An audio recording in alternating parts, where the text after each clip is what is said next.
November 22, 1963. The world was on edge.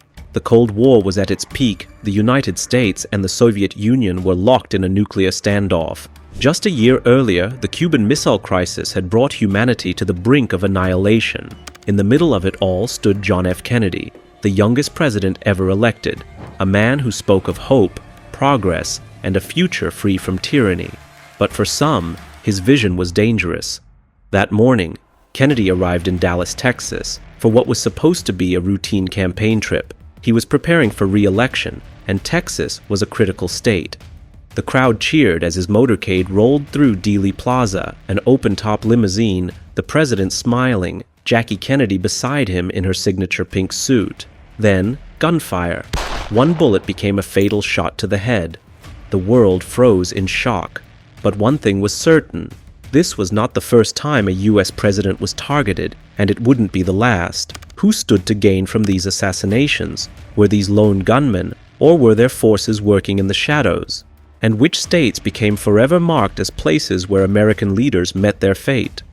Stay with us as we uncover the dark history of the states where presidents were hunted. But before we start, here's a little question to entertain you. In which U.S. state have the most presidents been assassinated or targeted? A.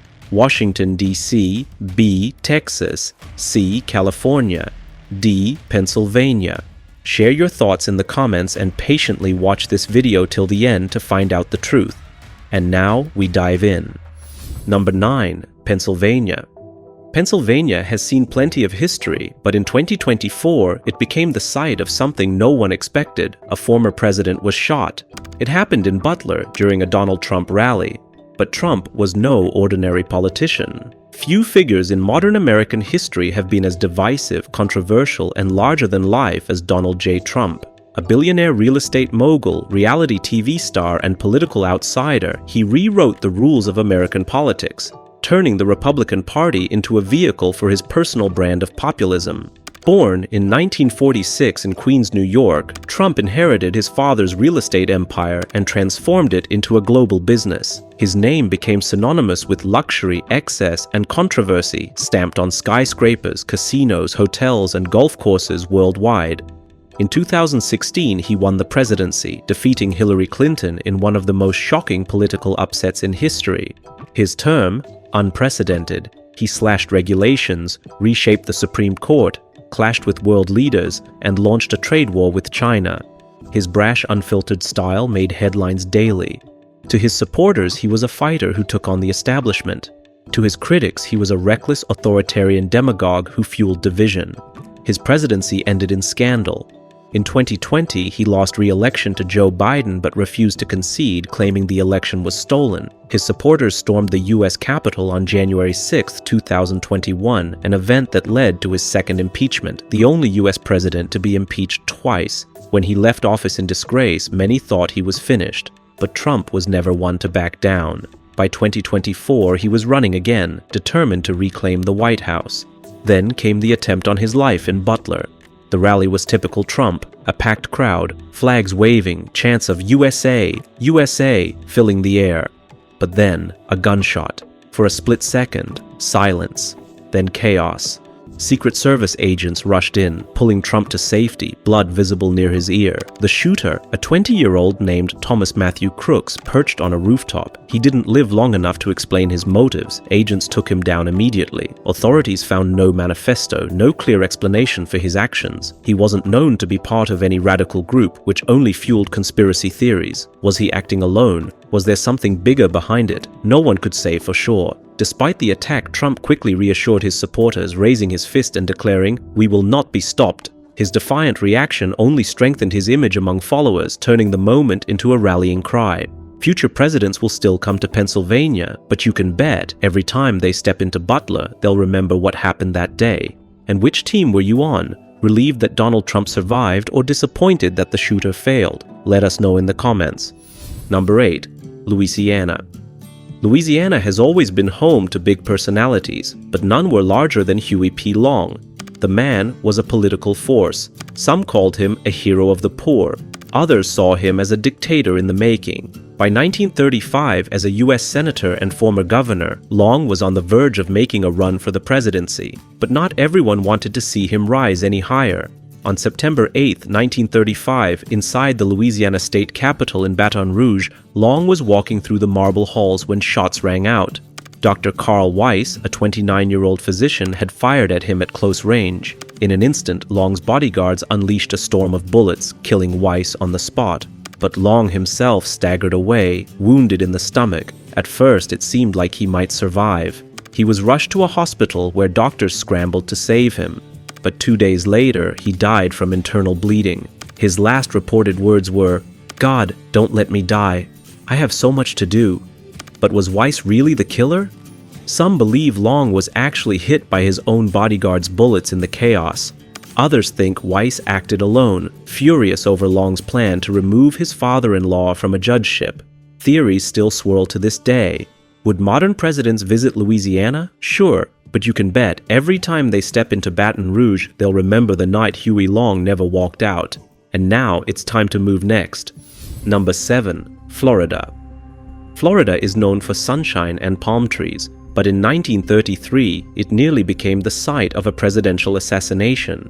Just weeks before his first inauguration, Franklin D. Roosevelt visited Miami to deliver a speech. The country was deep in the Great Depression, and tensions were high, but no one expected what was about to happen. Roosevelt had just finished speaking at Bayfront Park, sitting in the back of an open car, smiling and waving. The crowd was packed in tight, cheering. And then, gunshots. Giuseppe Zangara, an Italian immigrant and self-proclaimed anarchist, pulled out a pistol and fired 5 times. But Roosevelt? He never flinched.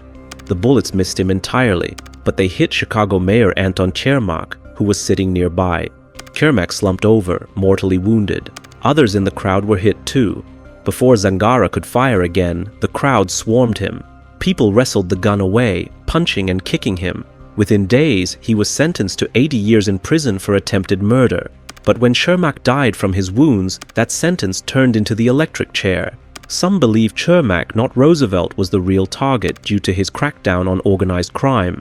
But Zangara insisted he just hated politicians in general.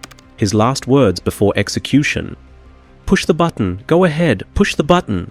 Today, a marker in Bayfront Park shows where it happened.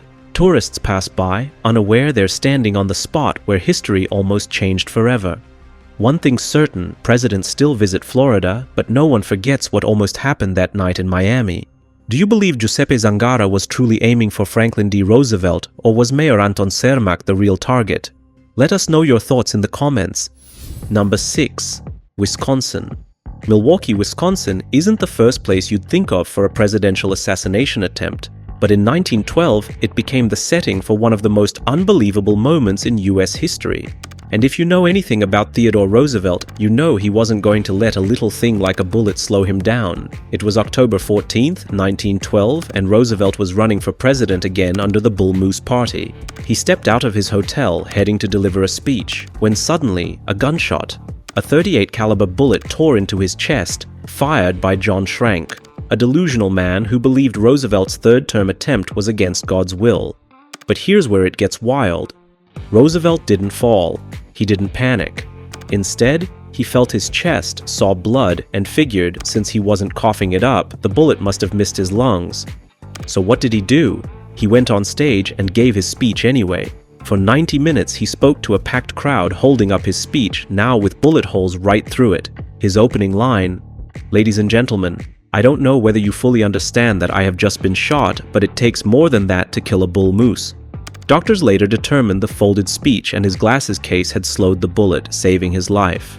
The bullet remained lodged in his chest for the rest of his days. Schrank. He was declared insane and spent the rest of his life in a mental institution. Milwaukee still remembers the night Roosevelt proved he was tougher than a bullet. And every president who visits Wisconsin? You can bet they know exactly what happened here in 1912.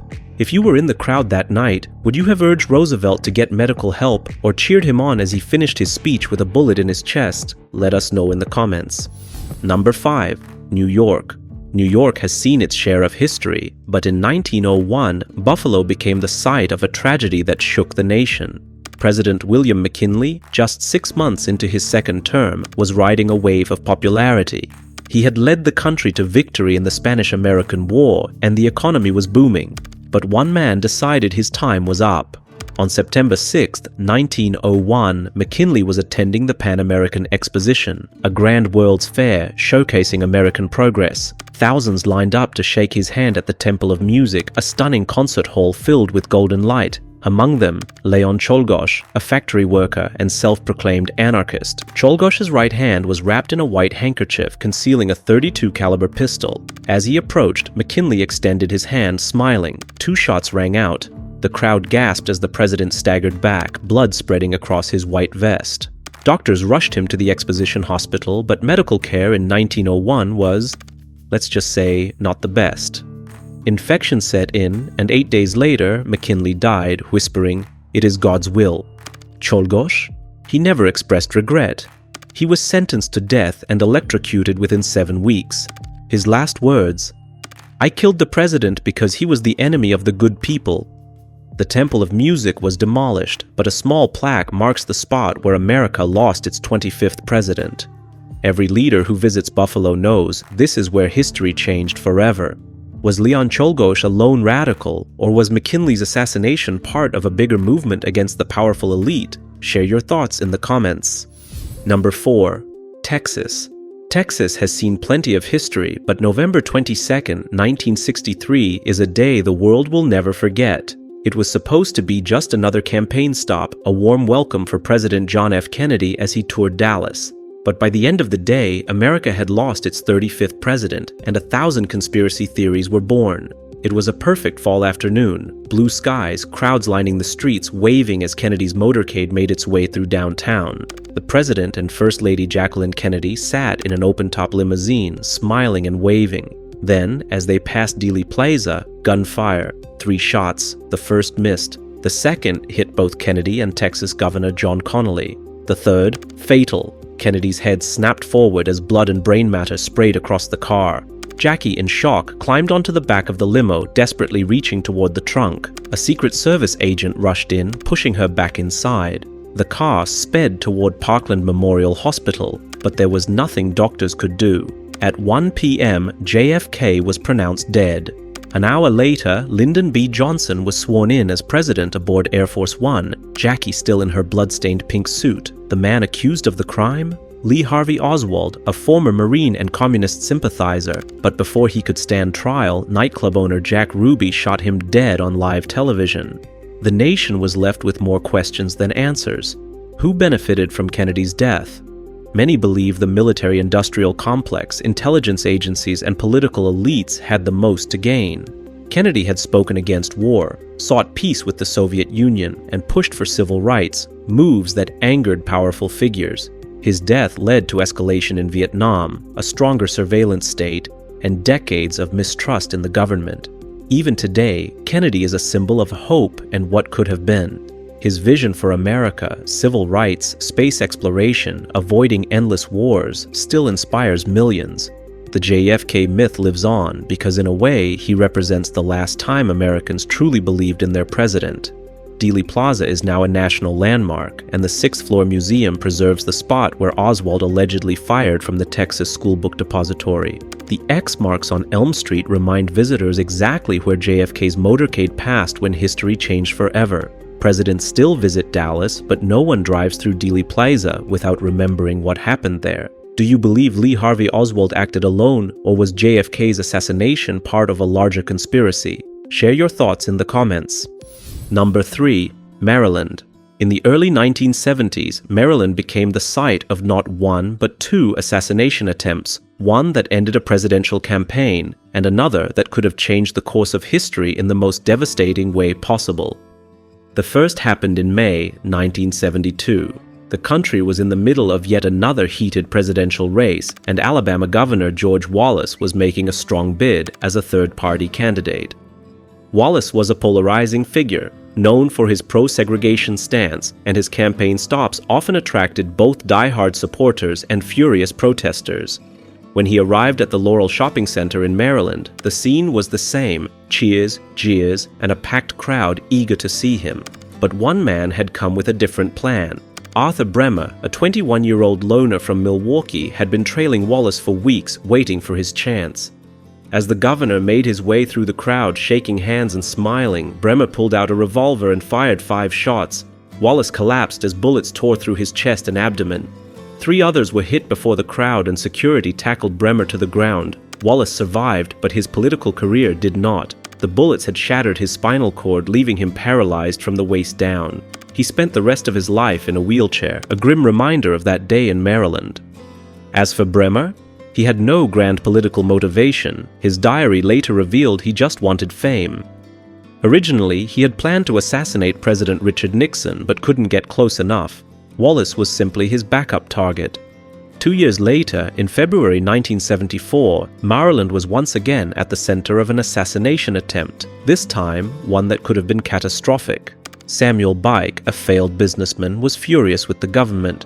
He blamed the system for his struggles and hatched a radical plan to hijack a commercial plane from Baltimore Washington International Airport and crash it into the White House to kill President Nixon.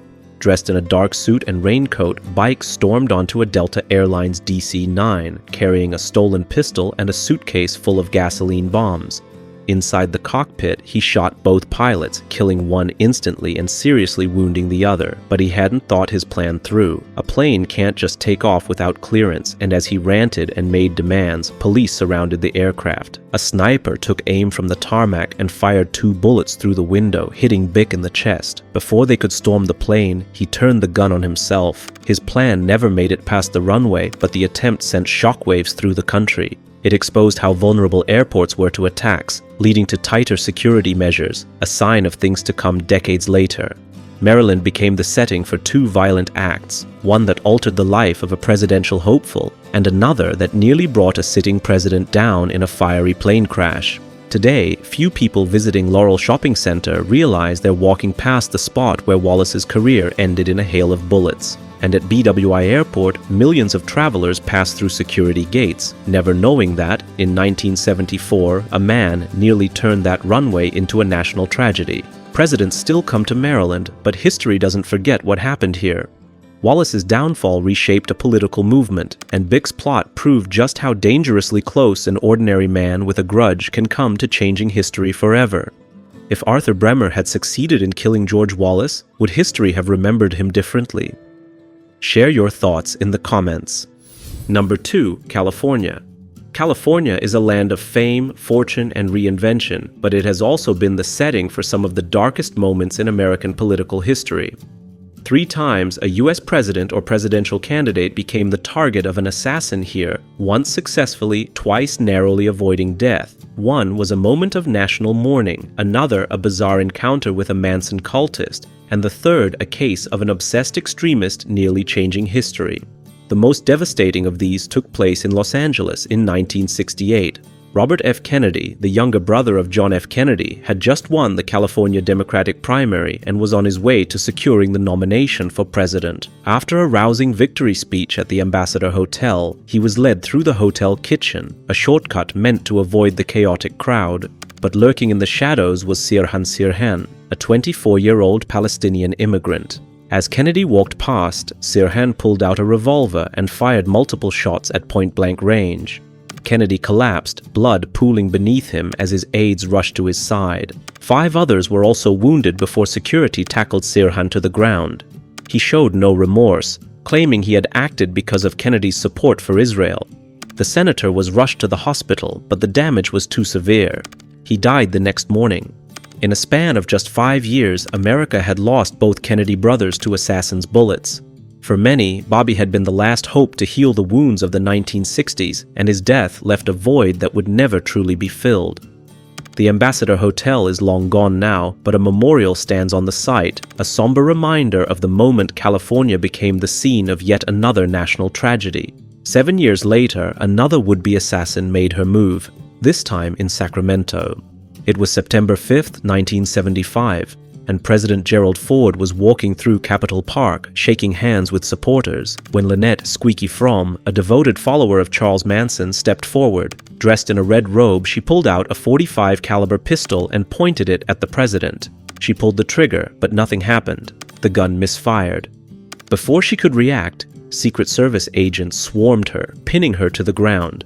As they dragged her away, she screamed about the environment and the need to save the planet. But her attempt at making a political statement ended in failure. She was convicted of attempted assassination and sentenced to life in prison, though she was paroled in 2009 after serving 34 years. But Ford's troubles weren't over. Just 17 days later, he was in San Francisco when another assassin took her shot. As he stepped out of the St. Francis Hotel, a woman named Sarah Jane Moore, a former FBI informant turned radical, fired a single bullet in his direction.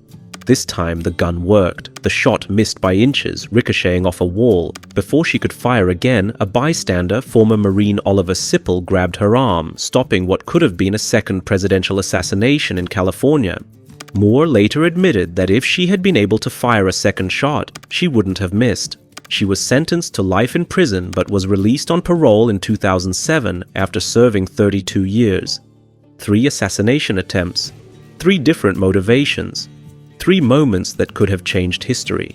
Los Angeles lost Robert F. Kennedy, a man many believed could have been the next great president. Sacramento saw a Manson devotee try to kill a sitting president in broad daylight. And San Francisco nearly became the place where a radical extremist succeeded in doing what Lee Harvey Oswald had done to JFK. Today, tourists walk through these places, most unaware of the history beneath their feet. The site where Kennedy was gunned down is now marked by a memorial, a quiet tribute to what might have been. Capitol Park in Sacramento is still filled with visitors, many of whom have no idea that a US president nearly died there. And at the St. Francis Hotel in San Francisco, people pass by the entrance every day, unaware that one man's quick reflexes may have saved the country from another moment of mourning. Ford would later joke that he was the only president to survive 2 assassination attempts in less than a month. But he knew better than anyone that he had come dangerously close to being just another name in the long list of leaders taken down by a gunman. California has been the land of opportunity for many, but for presidents and presidential hopefuls, it has also been a place of danger. Any leader visiting the state today surely knows its history, and as they step onto a stage, into a crowd, or through a hotel lobby, they must wonder if they too are walking in the footsteps of those who faced a deadly moment in the Golden State. Now it's time to find out the correct answer to the quiz. In which US state have the most presidents been assassinated or targeted? A. Washington, D.C. B. Texas. C. California. D. Pennsylvania. The correct answer is A. Washington, D.C. Number 1. Washington, D.C. Washington, D.C. is the heart of American power, the place where history is written and rewritten with every passing administration. But it is also a city where the shadows of past violence linger. More than any other place in America, this city has been the setting for attempts to kill a U.S. president, moments when a single bullet had the power to alter the course of history. Some of those attempts failed, but others left behind deep scars, changing the direction of the country forever. From Lincoln's tragic end at Ford's Theater to Reagan's near-death experience outside the Washington Hilton, every assassination or attempt has shaped America in ways that can still be felt today. The most infamous of them all came on April 14, 1865. Abraham Lincoln had just won the Civil War, the bloodiest conflict in American history. The country was supposed to be healing, but that night, everything changed. Lincoln sat in a box at Ford's Theater enjoying a night of entertainment with his wife when John Wilkes Booth, a Confederate sympathizer, slipped inside and fired a single bullet into the back of his head. The shot was instantly fatal, though Lincoln clung to life until the next morning. Booth leaped onto the stage, shouting "Sic semper tyrannis," thus always to tyrants, before escaping. He would be hunted down and killed days later, but the damage was done. Lincoln's death shattered the hopes of a truly peaceful post-war reconciliation. The South may have lost the war, but his assassination ensured that its reconstruction would be far harsher than it might have been under his leadership. His successor, Andrew Johnson, lacked Lincoln's vision and political skill, and under his presidency, racial tensions deepened and progress toward true unity stalled. Today, Lincoln remains one of the most revered figures in American history. His memorial stands tall in Washington, D.C., a symbol of leadership, perseverance, and justice. Every president who visits the Lincoln Memorial knows they are standing in the shadow of a man whose death left America forever changed. 16 years later, another president fell to an assassin's bullet. James Garfield had only been in office for 4 months when he was shot at the Baltimore and Potomac train station on July 2, 1881. The shooter, Charles Guiteau, was a disgruntled office seeker who believed Garfield owed him a government job. He shot the president twice, and while Garfield initially survived, doctors made fatal mistakes. Using unsterilized instruments, they worsened his condition, leading to 80 days of agony before he finally died in September. Garfield's assassination was a turning point for the federal government. His death led directly to the Pendleton Civil Service Reform Act, which ended the corrupt system of political patronage that had allowed unqualified individuals like Guiteau to believe they were owed government positions. Today, Garfield is not as widely remembered as Lincoln, but among historians, he is seen as a president of great potential, a leader whose intellect and vision for the country were cut short before they could fully take shape. His memorial in Washington, though lesser known, stands as a tribute to a man who might have been one of America's great reformers. The next attempt came decades later, in a different political era. In 1950, as President Harry Truman was staying at Blair House during White House renovations, 2 Puerto Rican nationalists, Griselio Torresola and Oscar Collazo, stormed the residence in an attempt to assassinate him. They hoped to bring attention to Puerto Rican independence, but their plan was foiled in a dramatic gunfight with White House security. One officer was killed, but Truman was unharmed. The attack highlighted the deep tensions between the United States and Puerto Rico, a U.S. territory where many resented American control. Truman later commuted Collazo's death sentence to life in prison, and over time, Puerto Rican independence movements lost much of their momentum. Today, Truman is often remembered for his role in shaping modern America, his leadership during World War II's aftermath, his decision to desegregate the military, and the controversial choice to use atomic bombs on Japan. While not as widely celebrated as Lincoln or Reagan, his legacy remains deeply embedded in the policies that shaped the 20th century. Then came March 30th, 1981, a day that nearly saw another presidential death. Ronald Reagan had been in office for just 2 months when he was shot outside the Washington Hilton Hotel by John Hinckley Jr., a man obsessed with actress Jodie Foster. The attack came as Reagan was walking toward his limousine. Hinckley fired 6 shots and 1 bullet ricocheted off the limousine, striking Reagan in the chest, missing his heart by just an inch. At first, Reagan didn't realize he had been hit, but as he began coughing up blood, he was rushed to George Washington University Hospital. There, he famously kept his humor, telling doctors, "I hope you're all Republicans." Reagan survived, and the assassination attempt only strengthened his image. He was seen as tough, resilient, and almost invincible, qualities that helped him win a landslide re-election in 1984. His legacy today is fiercely debated. To many, he is the leader who revived the economy and helped end the Cold War, while to others, his policies deepened inequality. But one thing is certain, Reagan's near assassination reshaped how presidents are protected. The most recent attack in 2011 was far less dramatic, but no less concerning. A man named Oscar Ramiro Ortega Hernandez, convinced he was on a divine mission, fired multiple rounds at the White House, damaging the building. No one was injured, but the attack was a stark reminder that even with modern security, threats to the presidency have not disappeared. Ortega Hernandez was sentenced to 25 years in prison, and while the incident didn't shake the nation like past attempts, it reinforced the ever-present danger presidents face. Washington, D.C. has been the site of more assassination attempts than any other place in America. The ghosts of these events linger. Ford's Theater, the site of Lincoln's assassination, remains one of the most visited historic landmarks in the country. The old train station where Garfield was shot no longer stands, but his story endures as a cautionary tale of political ambition and medical incompetence. The Washington Hilton, where Reagan nearly died, is still a functioning hotel, its entrance forever marked by the moment history almost changed. Every president who walks through this city understands its history. Every motorcade that rolls through Pennsylvania Avenue carries the weight of past tragedies, and every speech given in a public space comes with the silent acknowledgement that Washington has always been a place where history can turn on a single gunshot. Presidents may come and go, but the echoes of past attempts remain, a chilling reminder that no leader is ever truly safe. Thank you for uncovering the dark history of presidential assassinations with us. In your opinion, which president's death was the greatest loss for the United States?